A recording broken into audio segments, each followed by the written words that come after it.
All right, this is going to be a premiere for Saturday morning. I'm going to preview the Ravens Bengals Wild Card matchup in Week 19, a rematch of Week 18, the third time these two teams have played this year, obviously, because they're both AFC North teams. And I'm going to do my preview a little bit different, to be honest with you. This preview, normally I would show some film and maybe look at three key concepts or situations or ideas, maybe even, and show video, which I will do here. But I'm going to do this a little differently. I'm not going to look at concepts. I'm going to look at matchups. So I'm going to pick 5 matchups that I think are important. And I'm going to start off with what I think might be the most important one first. You can guess while I lead up to it for another minute or so.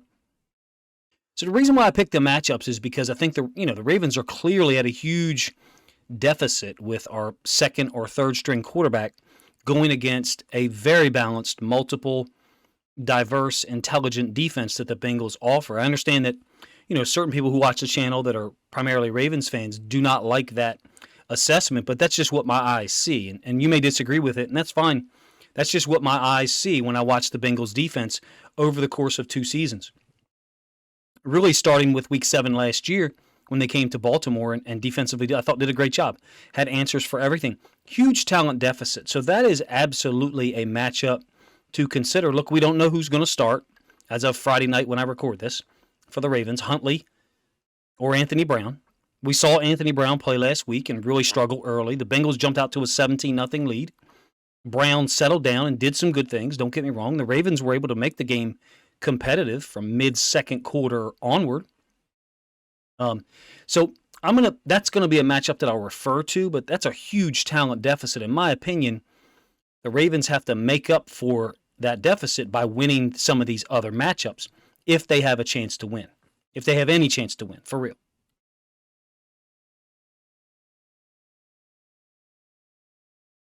So the first matchup that I'm going to look at, and there will be film shown for each one, is going to be what I think may be the most important one, or one of the most important ones, along with our corners against Jamar Chase and T. Higgins, clearly. And that's Ronnie Stanley versus Trey Hendrickson. I'm going to let some film run from Week 5 and Week 18 of those two guys matched up against each other, and then there'll be some other plays. There'll be some other plays where Stanley's matched up against someone other than Trey Hendrickson. Now, I said after the Week 5 game, the Ravens win 19-17 against the Bengals, that Trey Hendrickson had like a oh shit moment. Meaning there was a moment when Ronnie Stanley came in, because I think Stanley replaced Macari. I could be wrong there. Where Hendrickson realized what he was dealing with. And I still think in the Week 18 game, I think Stanley generally did a pretty good job over there. I think he's only given up 1 sack this year. Let's let a little bit of film run while I talk about this. Look, Trey Hendrickson has 8 sacks this year, which is below his standard for the last 2 years. I think he had 14 last year in his first year with the Bengals.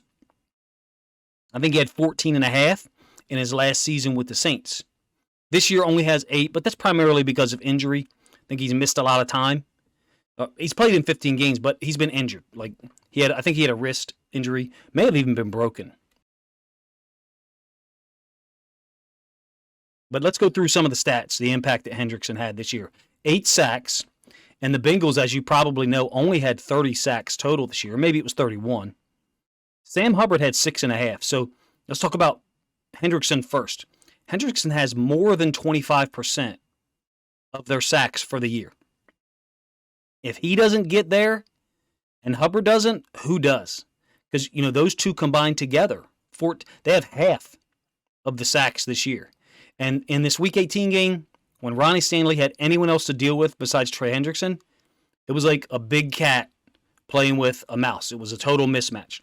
Hendrickson, I didn't think won a ton of reps either against Stanley, but in my opinion, he showed a particular rush that seems to work for him against Ronnie Stanley.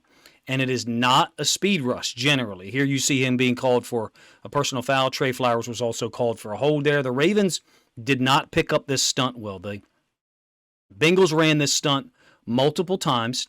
Generally, they're going to fake here with like a mic or a safety or something to occupy that guard and then loop Hendrickson around.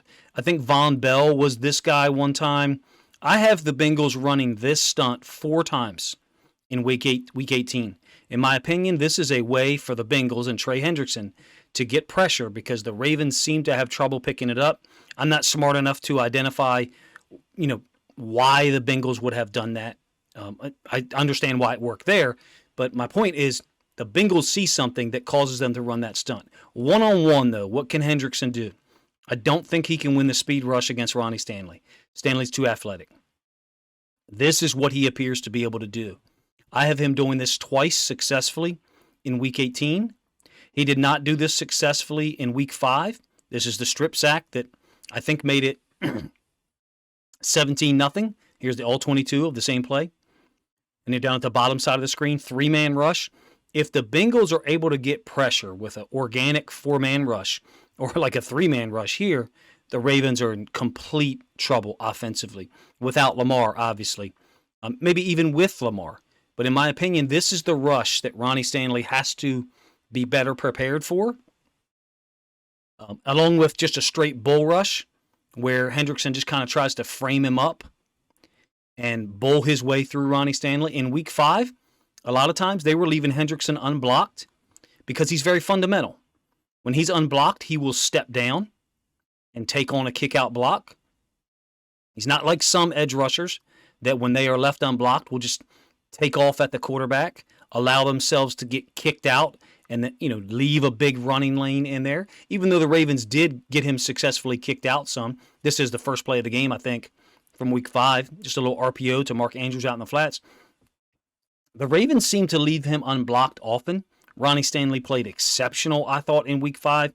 You guys can let me know what your memory of that game is and what your perception of it was. I know what mine is that Trey Hendrickson had his eyes opened a little bit. Ravens also left him unblocked to run like a hide concept around him, give him multiple looks. I didn't think the looks were as multiple in Week 18 offensively. Of course, we didn't have Lamar. We didn't have Devin Duvernay. I know that Bateman didn't play in Week 5, but around that time we were still thinking he was a part of the plan. Point being, I thought we were a little bit more diverse with how we attacked Trey Hendrickson. Here we are pinning him down with Mark Andrews and then pulling Ronnie Stanley around. Joseph Asai is also a very talented edge rusher, second-year player. Didn't play at all as a rookie, if I remember correct, for Cincinnati, and is getting some reps this year. I don't think he has presented Ronnie any problems at all. This is the rush that I think, Hendrickson had some success with in Week 18. Ronnie's getting a little bit deeper set here. Hendrickson's got a little bit of a different angle, and Lamar's rolling away. I think that's a short completion on a 3rd and long, so we didn't convert there, obviously.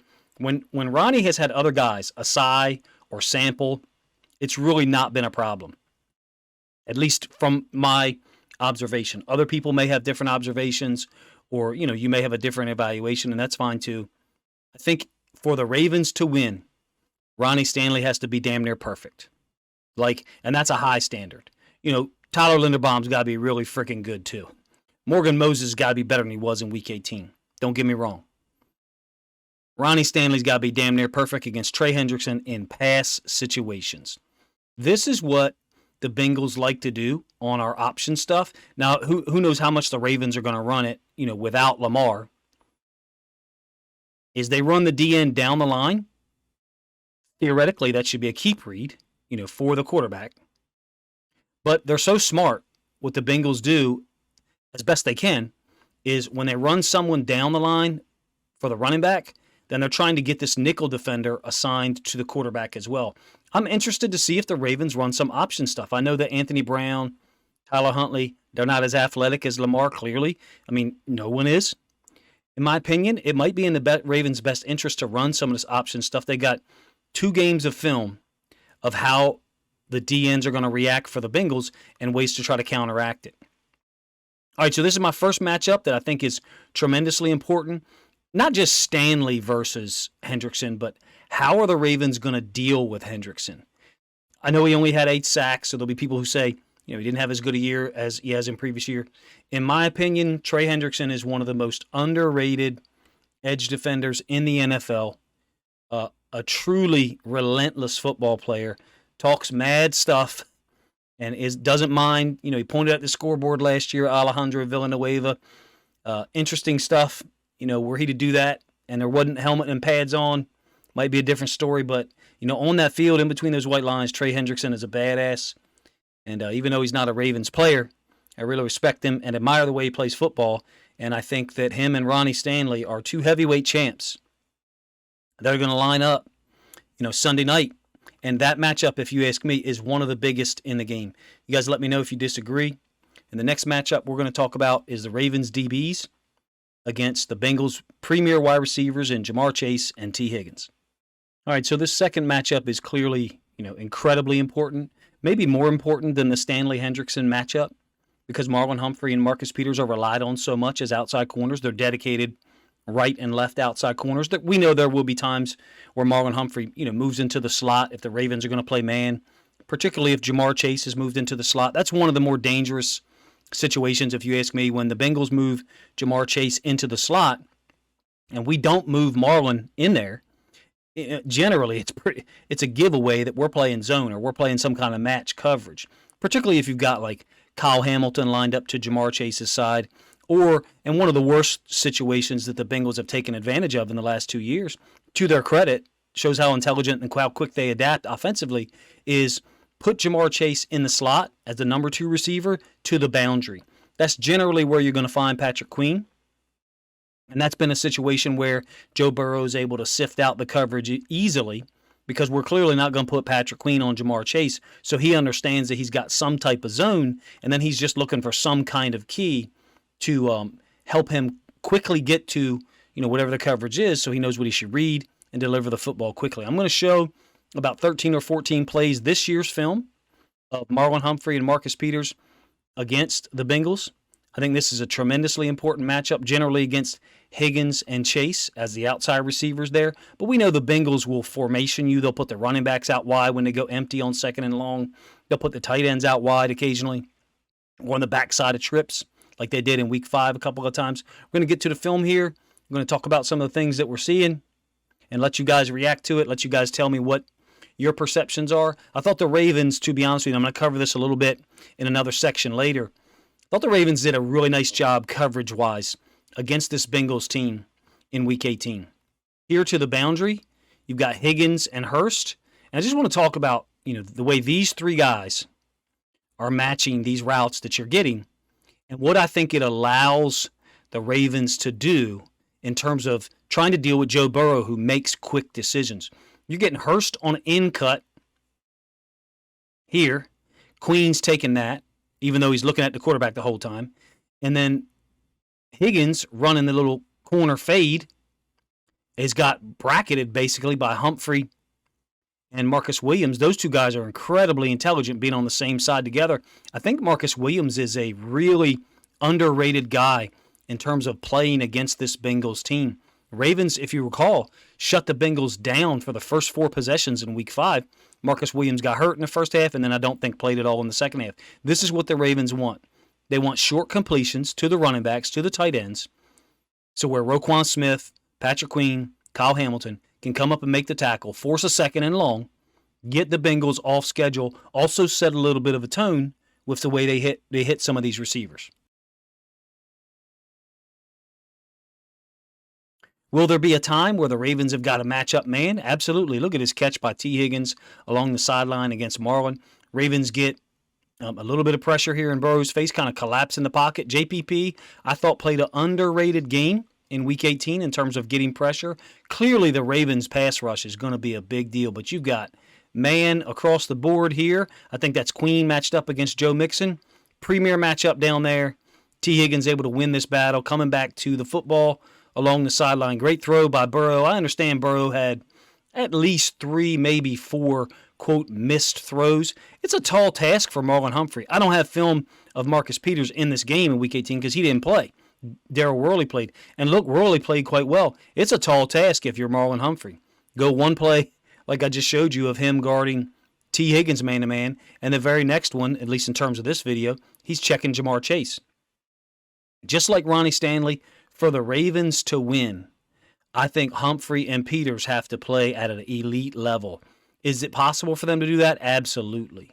The Ravens have got to find a way to mix coverages on Joe Burrow like they did in Week 18 and not give away what they're doing. It's a 5-man rush. So basically a zone blitz where you're going to bring Hamilton off the edge and Ravens going to end up playing 3 deep, 3 under. Hasn't been my favorite coverage this year, except for the way the Ravens are doing it here is with a strong safety, in this case Chuck Clark. This is a throw that looks a little off by Burrow, if you ask me. Marlon didn't play it extremely well, in my opinion. It looks like he lost his footing, got off balance a little bit. If you're going to give up plays to this Bengals team, you want it to be on these intermediate routes, where Burrow is not getting rid of the ball super quick, because when he's getting rid of the ball super quick on a 3-step timing route, he's generally unstoppable in terms of delivering the football where he should deliver it. In my opinion, this is what you're going to see the Bengals do a lot of. I'm not saying they won't throw the ball downfield. What I'm referring to is throwing to the boundary. When you go tight end Z or pro side, tight end Z, and twins to the field, 98% of teams are going to put their nickel to the twins, especially if that guy's Jamar Chase or T. Higgins. To the boundary, you've really got kind of a 3-on-3, but one of those 3 is back at safety. So you got a tight end, a Z, and then a running back, 3 routes, and really 2 guys to defend it initially, at least in terms of the horizontal separation, kind of like a space concept, really, if you ask me. Running back in the flats, number 1 receiver, the Z, running just an angled hook, and Hurst occupying the other inside linebacker. This is the third defender that could have an impact at all, even though Josh Bynes kind of checks the tight end. My point is, attacking to the boundary is where I expect Cincinnati to go first. Whether that's to Marlon's side, whether that's to Marcus Peters' side, I'm not sure. Of course, all these things are related to the pass rush.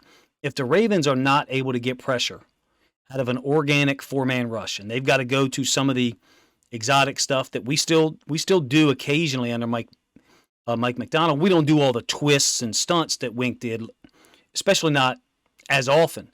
But if the Ravens are not able to get pressure with their 4-man rush, and Burrow has too much time, of course they're almost dead in the water.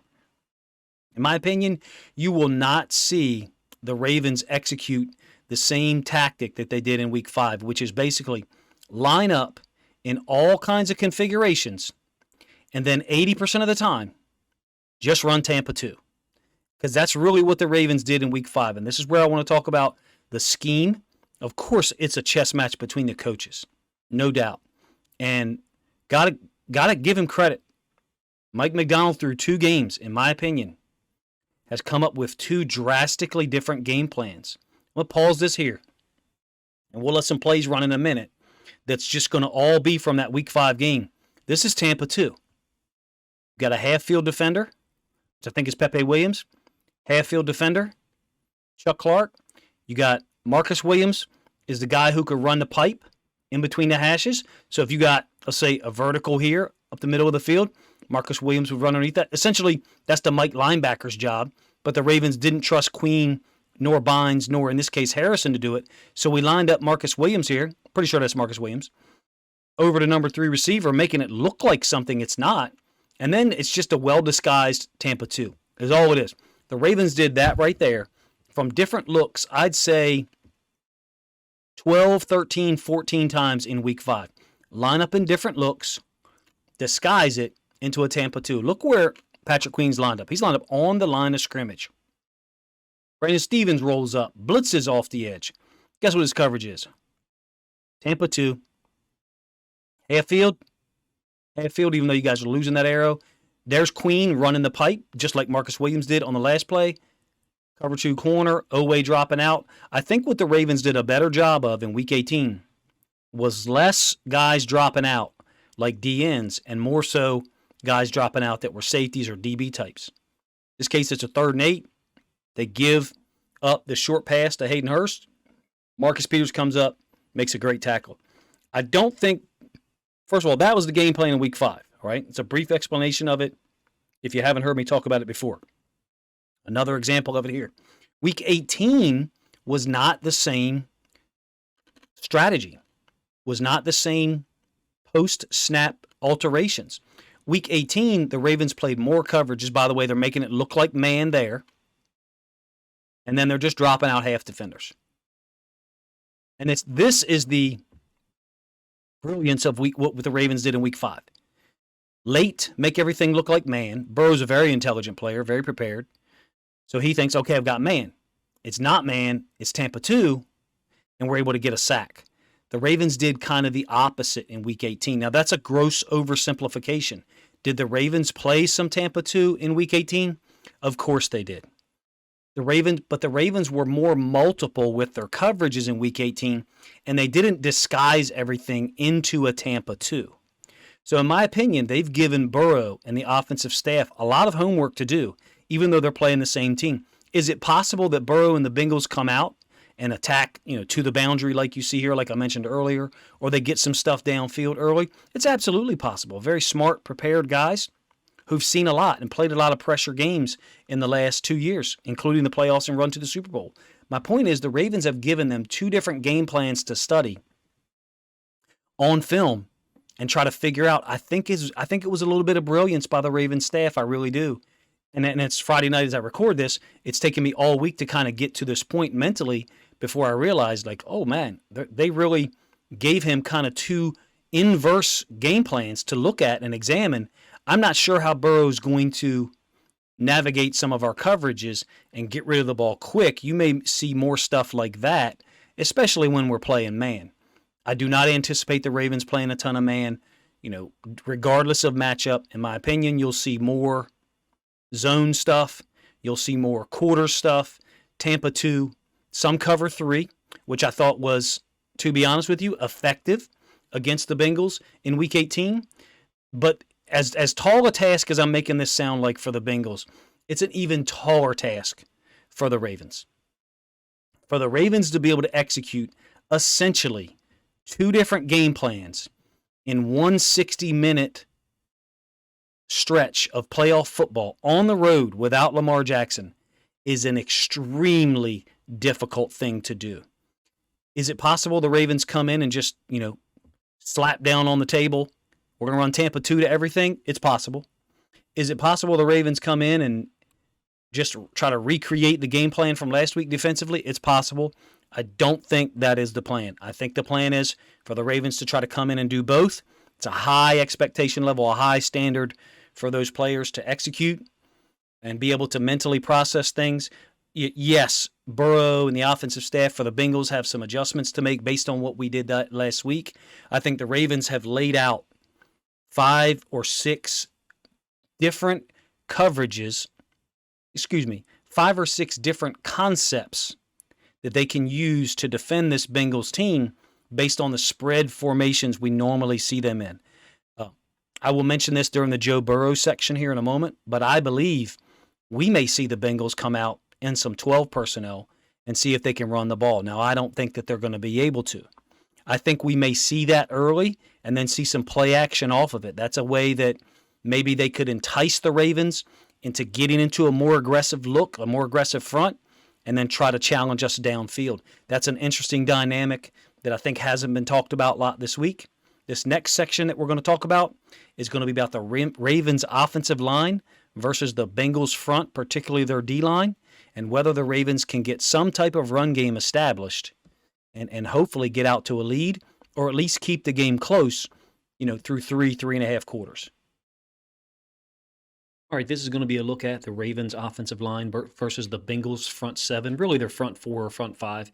The Bengals play a lot of nickel, a lot of 4-2-5 nickel with Mike Hilton being on the field. So you're getting a generally consistent look. But when the Ravens have Pat Ricard, Josh Oliver, and then a second tight end on the field with a tailback, 22 personnel, then you get some variations in the Bengals look. Very smart defense, very prepared. I think they've always got a plan for each personnel grouping and formation. Some general observations before we start. Ben Cleveland got pushed around and knocked around a little bit early. Morgan Moses, I thought, struggled on run concepts away from him. At least one of these assignments you're going to see for Morgan Moses is damn near impossible for him to execute. Tyler Linderbaum did a much better job against DJ Reader than you think he did. Ronnie Stanley gets beat one-on-one by Trey Hendrickson in a 3-man rush. But other than that, I thought did a pretty damn good job at everything he was asked to do. Just looked like the classy, elite left tackle that he is. That play really stands out to me, that strip sack. Poor play call by our coaches. What we're going to do is we're going to look at, I think, 13 run plays, and then 10 pass plays, all from the end zone angle. And then you guys can kind of be a judge for yourself about how well our guys played. And then are the Ravens going to be capable of blocking the Bengals on Sunday Night Football?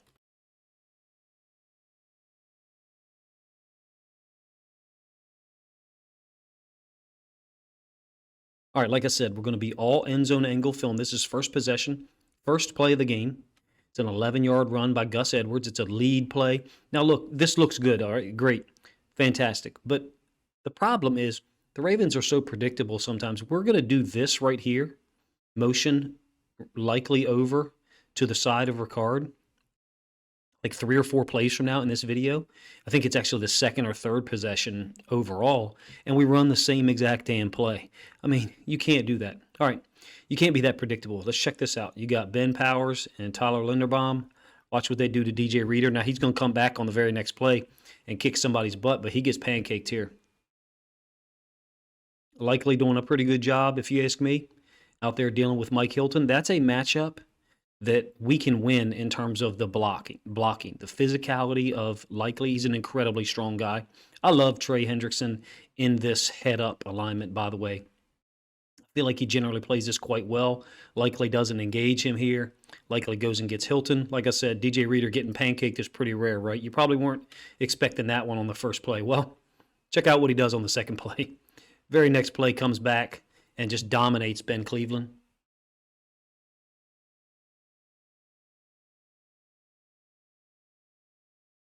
He's really good at this, what we would call backdoor or lag technique. Now, this is not where this run is supposed to go. So were this not Gus Edwards, there would be some serious second guessing here. This is clearly supposed to go behind Linderbaum and Ricard, who are pulling. Now, I'm not saying that it's going to be a tremendously successful play if that's where it goes. Excuse me, I didn't mean to fast forward it. I'm not saying it's going to be a tremendously successful play if it ends up going there. I think if it does, it's going to end up bouncing. But what Gus is seeing is he's going to see Reader fight for this side of Cleveland. But Reader's just really brilliant. He's just setting Cleveland up, taking him where he wants to go, and then bringing him back here to the backside when Gus cuts it back. Poor read by Gus in the end, even though at the moment that he makes his read, it looks like there is a hole there. But DJ Reader is one of those guys who can basically two-gap. He can make it look like he's in the front side gap, and then he can play the backside gap when you do cut it back. 5-yard gain here. Pretty physical, everything over here on this left side. I'm talking about, both sides of what's going on. Watkins getting involved. Ricard is lined up at tight end. Likely is next to him. They've rolled up Jesse Bates, and then they roll Von Bell back to one high safety. Likely's going to go down on the D end, and then we're getting Cleveland pull. This happens often where we are basically trying to block a guy who's already engaged. And I wonder sometimes if our young players are sure or unsure of who to block. I'm talking about Likely and Cleveland. To me, if Cleveland's pulling, we're going to be kicking someone. And I tend to think that we should have blocked. Isaiah Likely should not have blocked that end man. That end man should have been kicked out by Cleveland, but I could be wrong. All right, third drive. Look, same formation. Are you surprised that this gets blown up? I mean, because of how predictable it was. This is the one that Gus got hurt on. Morgan Moses completely loses this. I mean, Sam Hubbard is lined up in damn near a 6. Some people call it a 7, inside shade of the tight end. He ends up inside of Moses. I mean, that is really poor by Morgan Moses. That's a slow step. That's damn near a no step. I'm talking about his left foot. Morgan Moses' left foot right there. We'll run it a couple of times. Really slow, really poor angle. If he's able to, get in here and Oliver's able to get in here, then you probably do have some kind of cutback for, 3-4, yards, something like that, with the way Gus runs downhill. Great job by Hubbard, who basically ends up running into Ben Cleveland, who's engaging an offensive lineman. Linderbaum works right up to the second level. I think he works right up to Pratt, who's a really underrated player. Hope that is Pratt. I keep saying 57 is Pratt. And Sample gets credit for the tackle because Gus got concussed. All right, fourth drive. This is going to be an 18-yard run by Kenyon Drake. Watch Pratt. It is Pratt. Okay, 57 is Pratt. Watch how he feels, man. He's a very disciplined, smart guy, underrated. That's the reason why Drake cuts this back, is because Pratt is sitting in the hole. I also think that you've got a mistake here by Cleveland. As this develops, you'll see Ricard is going to block Logan Wilson, the front side inside linebacker. You can see him setting up to block Wilson. Linderbaum is one-on-one with DJ Reader, pretty much a stalemate there. Cleveland is comboing BJ Hill up to Wilson. Well, Ricard is also assigned to Wilson. In my opinion, from what I think I know of the Ravens scheme, this is supposed to be Cleveland comboing the nose, in this case Reader, up to the backside inside linebacker, and then Ricard going and getting the front side inside linebacker. You still got to deal with these three guys over here with the right tackle and our two tight ends. But I'm just saying I think Cleveland is supposed to be comboing to the backside guy and not comboing to the front side guy, who is the assigned player for Patrick Ricard to block as well. Another tackle for CTB, who was involved in, just a lot of tackles that game, to be honest with you. Looks pretty good coming downhill. All right, fourth possession. 1st and 10, you're getting a 6-yard run by Drake. Ravens are trying to combo DJ Reader here with, again, Powers and Linderbaum. And those guys are so small compared to him in a lot of ways that it's not like they're able to just dominate him and get him downfield, but they are able to combo him. And in this case, with the guard, Cleveland pulling away, Moses this time, his step, he's able to get in here and scoop and dig out BJ Hill. So there is a little bit of a lane there for Drake to at least press and get some yards. There's no running lane. There's no space. But because these defenders, Hill and Reader, have been blocked successfully, Drake is able to get through here for like a 5 or 6 yard gain.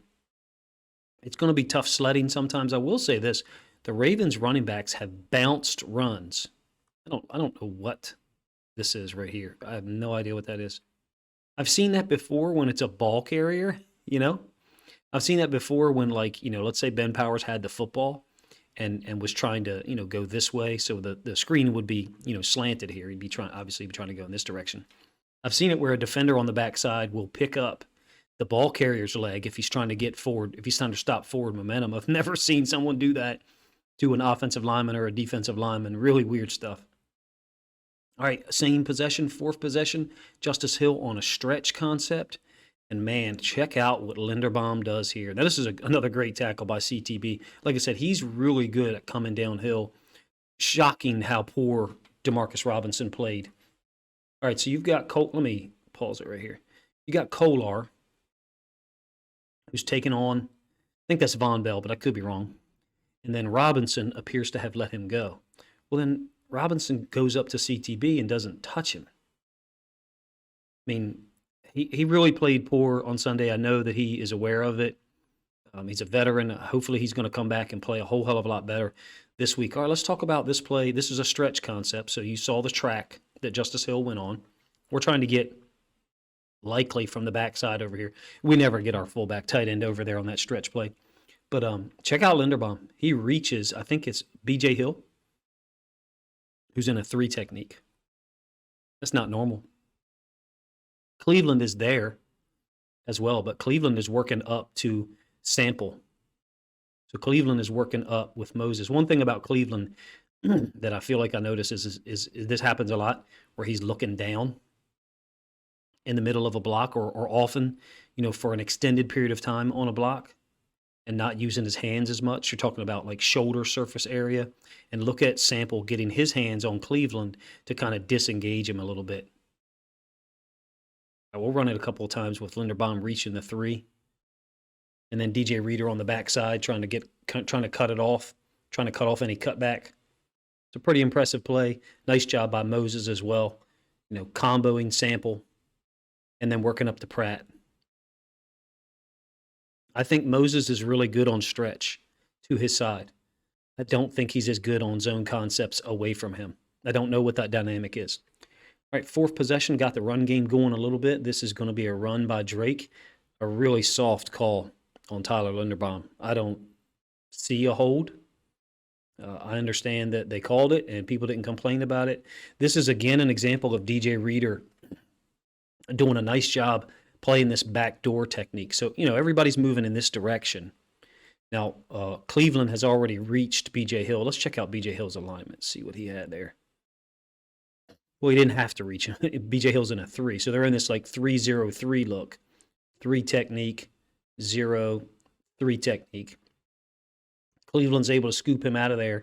So what Reader does is he plays the back door of this. He plays the lag technique. He's behind Linderbaum. Maybe he's letting himself get reached, but he's trying to run Linderbaum in this direction for when the cutback does occur, and also to compress this gap here so that gap doesn't become really large. Pratt is there. Moses' block is late. Ball redirects, and they call a hold. I think it's a soft hold call, but I don't have the other view from the opposite side to see it. It doesn't look like to me a big hold. Now, we're running stretch, but we're pulling Moses. Moses has got to get to Pratt. I mean, just look at the alignment. The ball's going in this direction. I'm not blaming our coaches. I'm just saying that because of the Bengals alignment, they kind of understood where the ball was going. Maybe that's why. So Moses is pulling, and he's got to get all the way over here to Pratt. Well, watch how quickly Pratt gets into the front side A-gap. Because, again, Reader's playing the backside. He's playing the backside A-gap. Pratt is going to the front side A-gap. Well, of course Pratt's going to beat Moses. He had like a 4.5-yard head start on him in terms of being lined up to that side. Hopefully that makes sense. When we're trying to answer the question, can the Ravens block the Bengals? The Bengals are very smart. They're going to shift, just like their linebackers just did right there, when they think they know where the ball is going. Same possession where the Ravens, kind of had the run game going. This is 4th and 1, a really poor play call if you ask me. I think Stanley does a nice job here, taking 68 down. Cleveland's got to get some kind of, he's got to get some kind of impact on Pratt, who, again, fills quickly. Very underrated linebacker. These guys knew where the ball was going, fellas. They knew where the ball was going. That's just reality. As soon as Oliver motions over here, look at their alignment. I mean, the Bengals still have defenders on this side, don't get me wrong, but it's Von Bell. It's a safety. He's not going to fill with the same amount of force and impact as these guys are. This, to me, is on predictability. This, to me, is on, us putting stuff on film and players seeing it and recognizing it in game. That's a big play, a big moment. I think we were down 17-0 at that point. I could be wrong. Got stopped on 4th and goal. Don't like the play call in the first place, to be real. Hindsight, you'd say, hey, let's go for the field goal because we ended up scoring some points later that maybe we weren't expecting on scoring. This is a great job by DJ Reader. You would not believe what he does. Look at that.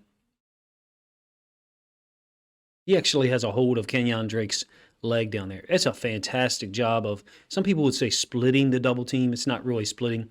He does end up splitting them. This is just old school double team technique. If you feel like you're going to get, driven back, get down to a knee, sink that shoulder, slip in between them. On a knee, Linderbaum and Cleveland are trying to work on him. He's still able to get hands on.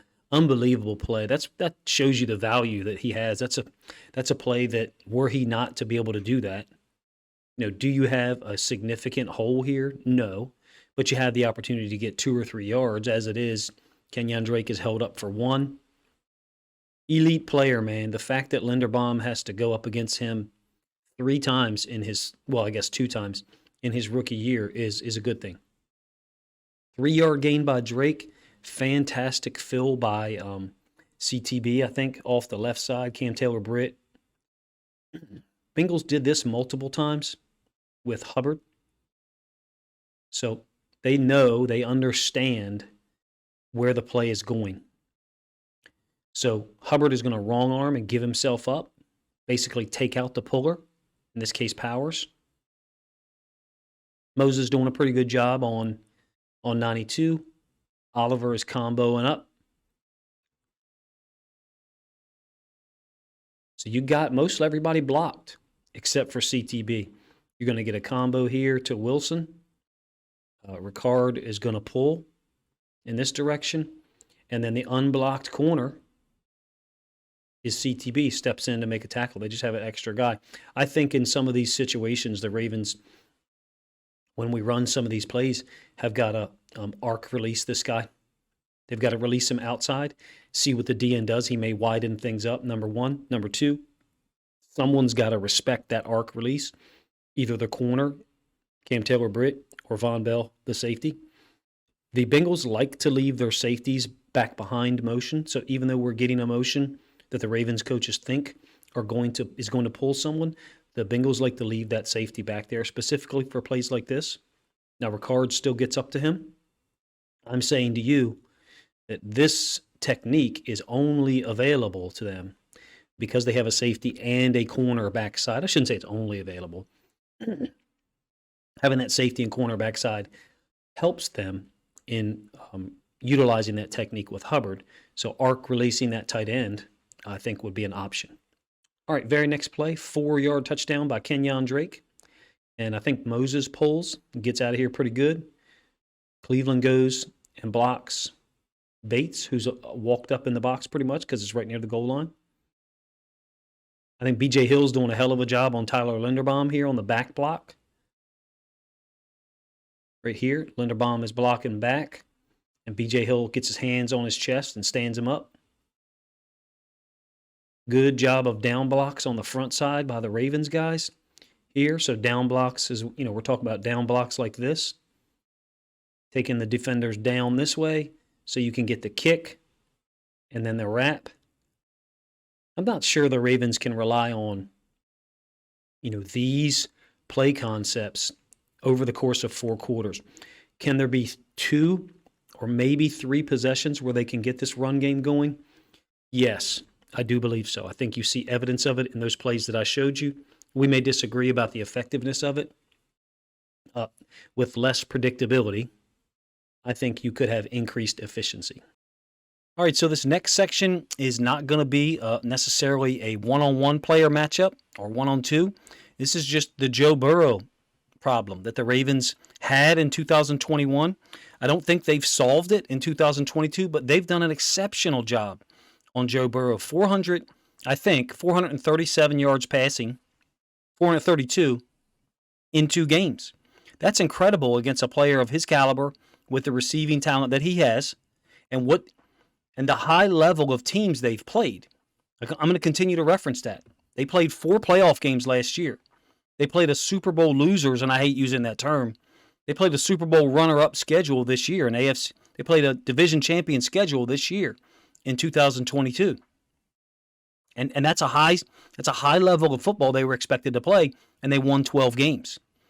And the Ravens, and that's a credit to the Ravens, that the Ravens were able to hold him down when he's seen so many good to great defenses. He's seen so many different coverage variations and generally been able to adjust to them. I think his completion percentage this year was 69%. I could be wrong. Maybe it was 68. But the Ravens have done a nice job, if you ask me, of slowing down some of his decision-making in the 2 games and also limiting his options to short passes that set up a bunch of 3rd and 3s.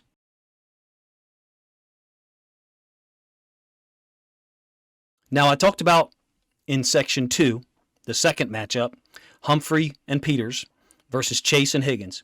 I talked about the coverages the Ravens played. Hopefully, I was able to present to you enough plays there and explain it well enough that the Ravens in Week 5 played Tampa 2, which everyone was playing against the Bengals at that time. Have the Bengals and Joe Burrow gotten better against it? Of course they have. They've seen a lot of it. So if you get the same questions every week, you're going to develop better answers. And they've become more efficient. Week 18 game plan for the Ravens, not the same thing at all. In this first play, I'm going to try to use to convince you of that. All right? This first play is going to be, it looks like a too high variation, right? It looks like you've got 2 safeties, and the Ravens are in perfect position to play quarters, to play Tampa 2, whatever they want to play. Look at the bottom side of the screen here, what the Ravens do. And they've got Chase and another slot receiver whose name I don't recall right now. I feel bad for that. Look at how we cover this. Take away the out by Chase.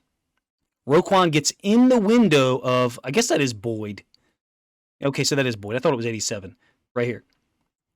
And then watch how we do this with our inside linebackers. This is a unique situation. I'm a fan of this because we're dropping out Tyus Bowser. Ravens are going to blitz Patrick Queen. Roquan's going to take over his pass drop, the hook. Williams is going to step down, play the curl. Humphrey goes and plays the deep third. Bowser drops out to the field. Bowser's a very capable pass defender. Look at the distribution you got. This is just cover 3. All right? It's just cover 3 is all it is.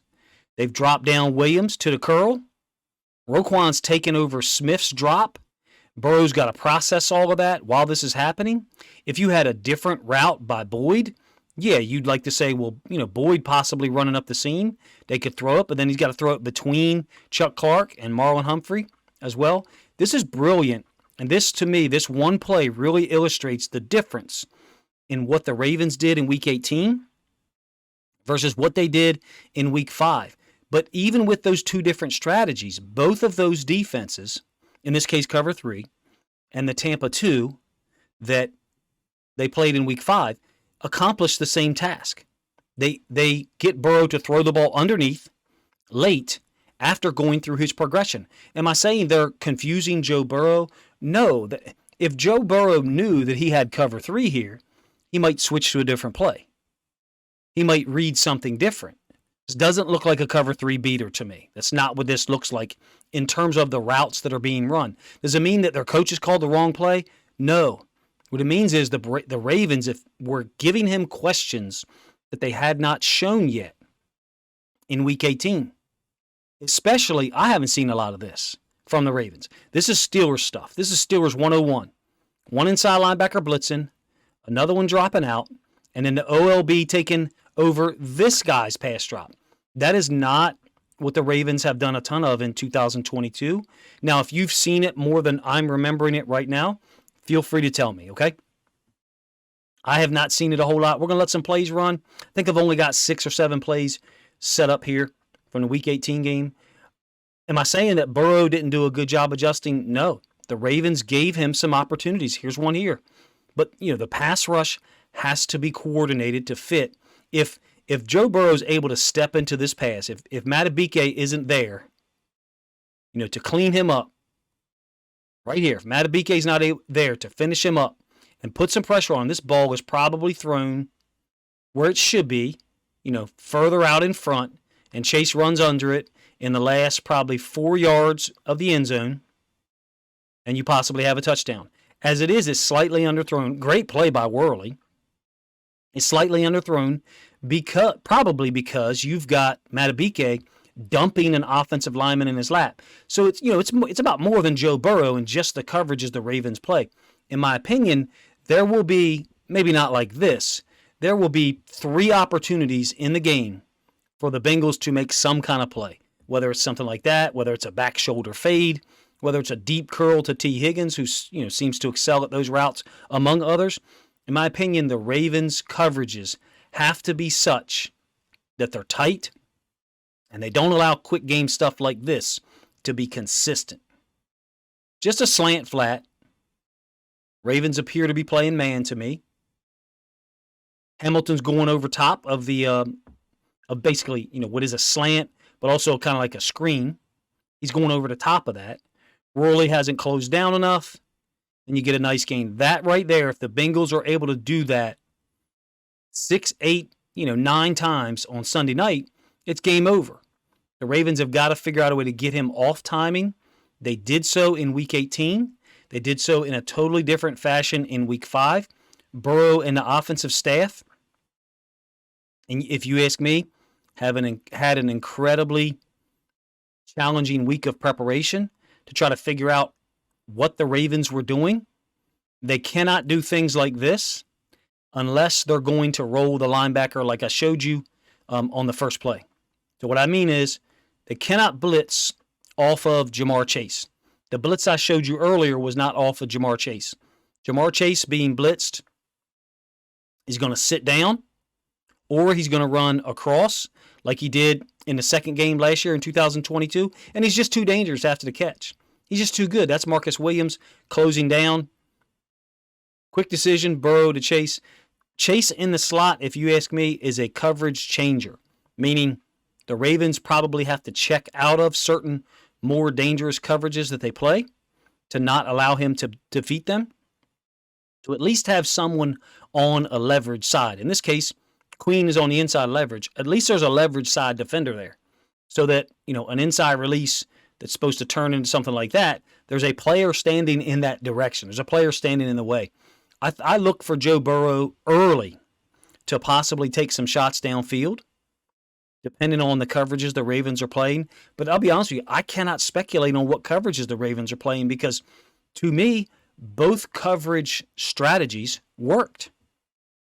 I mean, did the Week 5 strategy work, playing a lot of Tampa 2? Yes, it did. Did the Week 18 strategy work? Yeah, over the course of the game, it did. I believe the Bengals' first drive was 17 plays, 63 yards, and they got a field goal. I think their second drive was 9 plays, 48 yards. So let's call that about 5 yards per play. The third drive was, the third score I thought was scoring drive was an even shorter field, but I could be wrong there. I could be misremembering that. My point is, even the scoring drives for the Bengals was stuff like this: challenged, contested catches, where there's a punishment for the receiver in even attempting to catch the football. Clearly, that will be a big matchup right there. Kyle Hamilton, Roquan Smith, Patrick Queen against the tight ends and the running back in the pass game. Joe Burrow needs guys to make plays, and because he will make some plays like this. But the more times the Ravens have solid coverage, whether it's cover 3, whether it's Tampa 2, whether it's, in this case, some kind of zoned off quarters coverage, because you have the tight end running it out and Queen's taking him, and then Higgins running it in. Marlon's going to zone that off and then basically end up defending nothing. I mean, he kind of helps out with Hurst as Hurst turns it up the field, don't get me wrong. But this is a situation where the Ravens have got to hit Joe Burrow and make life difficult on him. I'm not saying hurt the guy, but you got to let him know, if you're going to stand in there and deliver the football, no matter what the down and distance is, we're going to hit you. And the Ravens did that in Week 18, and I think it impacted Joe Burrow. I do. I know other people, specifically Bengals fans, would not agree with me. I look for the Ravens to do some of this, dropping down to a cover 3, and some of the Tampa 2 that you saw a lot of in Week 5. Which would you prefer? I mean, to me, they both were effective. To me, they both gave the Ravens the preferred outcome, which is Burrow throwing the ball short.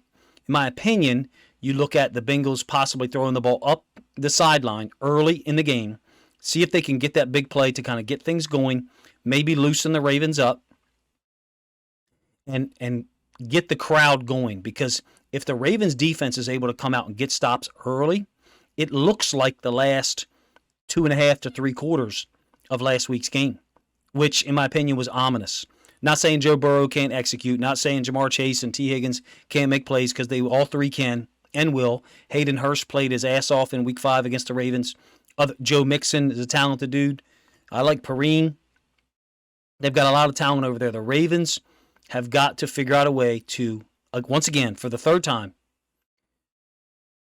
slow down Joe Burrow's progressions, make him think about what coverage it is as soon as the ball's snapped, so it's not just a quick, easy read, and maybe even force a turnover or two. Now, am I saying they can get an interception on Burrow? Well, he makes great decisions generally. He's got 2 touchdowns and 1 interception against the Ravens this year. We all know what he did last year. Of course, the second game last year was an extremely depleted DB core. It is totally different this year. The underneath coverage is better with Roquan and Queen and Hamilton. We're far better at safety with Marcus Williams. Chuck Clark, in my opinion, for all the deficiencies that Ravens fans have mentioned about him over the years, and a lot of which at least, are legitimate, I think he's played quite well in the role that the Ravens are asking him to play on. It seems as if he's played better further back away from the ball than he used to play up near the line of scrimmage. That's something I haven't talked about, that I'm not really going to talk about in this preview, but Chuck Clark, if you ask me, Marcus Williams, those are the two guys, whatever they're asked to do, whether it's Tampa 2, spin down, play cover 3, like the first play I showed you here in this segment with Marcus Williams, whatever they're asked to do, they've got to be able to execute it, not give up big plays so that Joe Burrow has to dink and dunk his way downfield for, 17 play, 64-yard drives like I talked about that force the Bengals to execute multiple third downs. Because if they're getting big plays, if they're getting chunk plays, it's going to be too much for the Ravens to handle with our offensive limitations. Let me know what you guys think of this segment. Me talking about how the Ravens have been able to limit Joe Burrow in 2022. If you're a Bengals fan or a huge Joe Burrow fan listening, that's not meant to denigrate him. It's just a fact numerically, statistically. It's been a totally different animal this year, and I think that's due to the two distinctly different strategies that the Ravens used in Week 5 and Week 18. And I'm really interested to see which one or both the Ravens come out using from the jump on Sunday Night Football. All right, so the last part of this preview, the guy that I want to talk about, I think really set a tone last week. I mean, the Bengals won the game 27-16, right? The Ravens were, had no chance to win the game in the final minutes. It's not like it was a tremendously close game in the last 4, 5, 6 minutes, but the Ravens competed. And in my opinion, you had a player, Roquan Smith, who was willing to be the bad guy. And you have to have that sometimes, whether it's a sports team, your job, your family, a school, whatever. Someone has to be the bad guy. And Roquan Smith showed up to Cincinnati last week, had 16 tackles, 12 solo, and he was the bad guy. You know he was because Bengals players and fans have been complaining about him. Making contact, post-snap, little cheap stuff, whatever they want to call it. He set a physical tone. He has to do that again. He has to. In my opinion, now he also needs other Ravens guys to do that with him. And that's one thing I want to mention, to be honest with you, an observation about this year. Who's been the leader for the Ravens? This is not an indictment of Lamar, but he has not been. He just has not. Roquan Smith showed up to Cincinnati last week and led. You could see it. It was palpable. Now, other guys had to make plays. Like, he could be leading, and if no one's making a play, then it doesn't mean a damn thing, right? We're going to get to some of the film, and I want to kind of expand on that a little bit more. Who's been the leader for the Ravens this year? It seems to me that since Roquan Smith showed up, he's been. He has to be that again this week. In my opinion, there's a tremendous amount of pressure on Roquan Smith on Sunday Night Football against the Bengals. They didn't like the way he played. Fine. They had things to say about the way he played. He said, "See you Sunday," which is a great response. I think he has to be just as good this week, for real. For the Ravens to win this game, Roquan Smith's got to play like this. Roquan's lined up here. I showed this play in a video earlier this week. He's blitzing. That's Roquan right here. How in the world, in the middle of all that scrum, making contact with an offensive lineman, does he even see this? He's just using his eyes. Not only that, look at the burst. It's a 3rd and long. Now, Carolina may have gone for this afterwards. I don't know. If Roquan's not there, is that play made? In terms of the stop, you let me know. He has to play like this on Sunday night. He has to play as good as he did last week, if you ask me, to lead this team for a lot of reasons. Because we need him to, number one. But number two, because the way he played last week, he put himself out there. That's what you have to do sometimes. You have to put yourself out there, have a little faith that the universe, God, whatever it is, wants you to play with that passion. Roquan's got to go out there and play like this for the Ravens to win this game. You guys let me know what you think of that thought.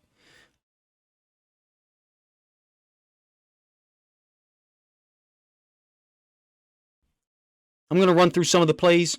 Look, he's been an improvement in the run game over what we had, clearly. He's also been an improvement in the pass game.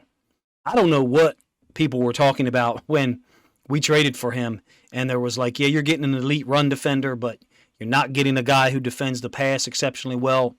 Man, I don't pay attention to those ratings. As soon as I see one rating service, I don't care if it's PFF or who the hell it is, and they tell me that someone like this guy can't do something between the white lines, I don't listen to those people anymore.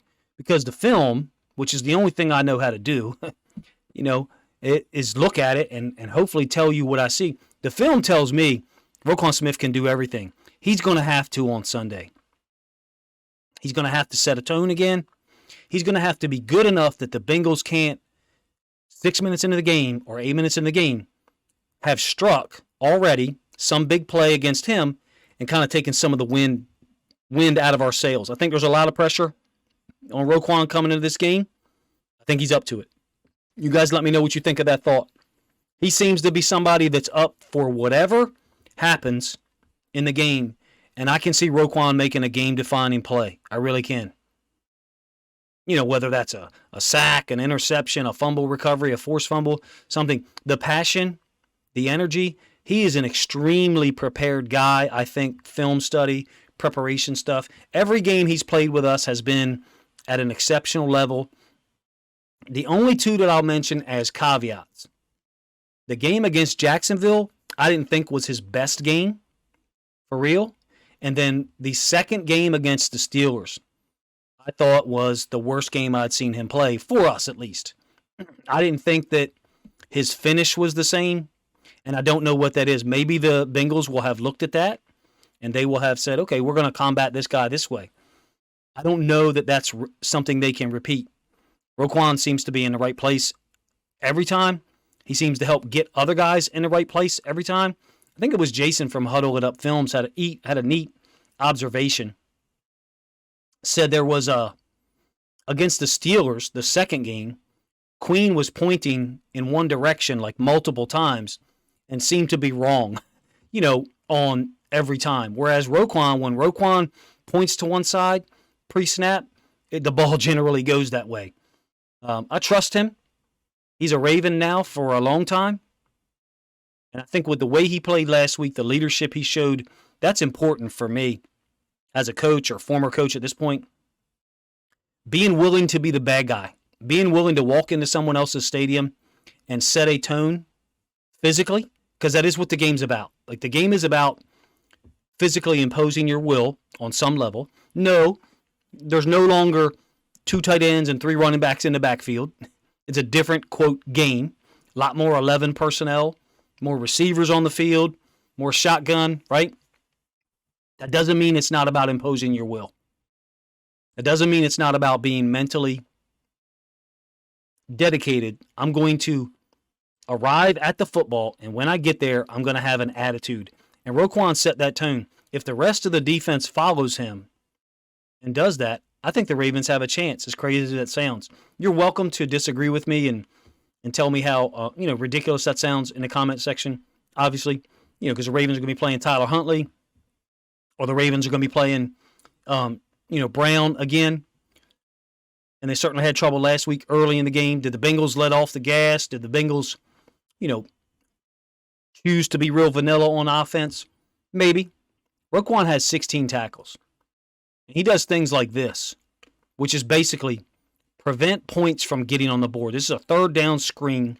The way the Ravens played screens from the second quarter on in the Cincinnati game was different. They shut them down. They finally took the edge defenders and let those guys. This is the same play from the All-22.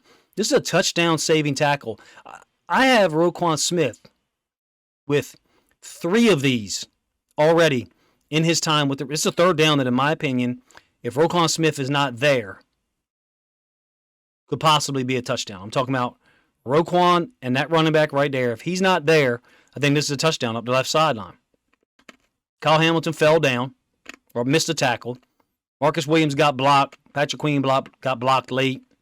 And Roquan makes a tackle for, a 2-yard gain that, if you believe me or you agree with me, could have been a touchdown. He's a special player. We're very lucky to have him.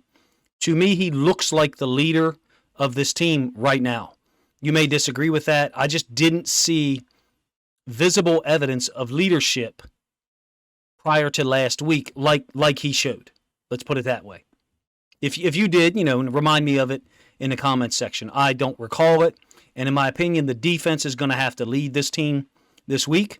And Roquan Smith's got to be the guy that does it. Does it mean he's got to go out there and hit people late? No, hell no. That's not what we're talking about.